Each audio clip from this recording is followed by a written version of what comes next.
तर hi friends, मी आले माझ्या मम्मीच्या घरी.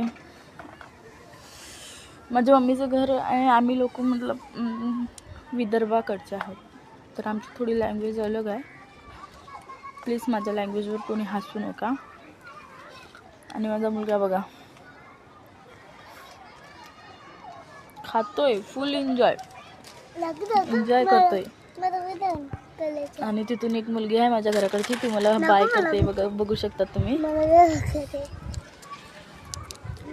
बघा हसायला लागलेत ते लोक. मम्मीकडचं गाव हे बघा कसा नाचतोय.